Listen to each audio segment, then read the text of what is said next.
by checking the Bible, I have the understanding that tongue means language. And by looking critically into the Bible on how the Bible uses the word language or the concept of language, I can now say confirmatorily that yes, I speak in tongue because I speak human language.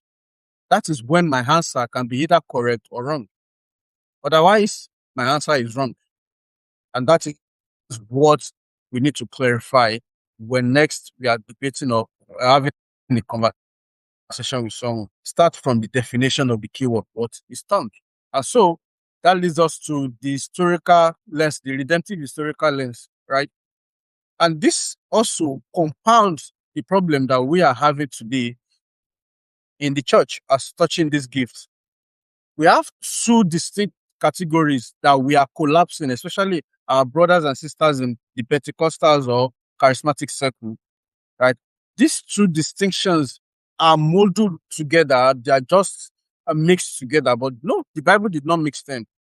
We have the history of salvation and we have the order of salvation. Those two things are not to mix together. So what am I saying? If you go to the history of salvation, right, the objective, right, all repeatable acts established by God in human history, there will not be two global flood because God has even said he will not destroy the world with flood again. We will not have the experience where God descend on Mount Sinai again. Pentecost will not happen again, right? The incarnation of Christ will not happen again. When he comes back, he's coming as God, as the judge of the world, not no longer as the lamb that will be sacrificed for the sins of the world.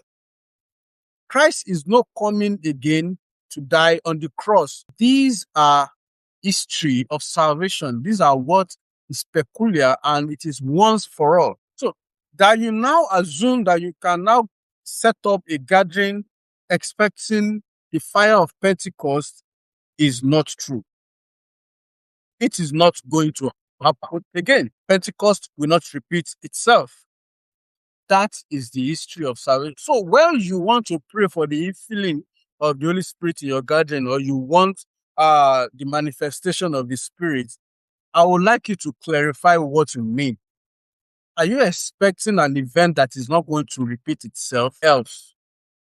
And if it is an experience that is not going to repeat itself, you might want to check your prayer point and the reason why you gather.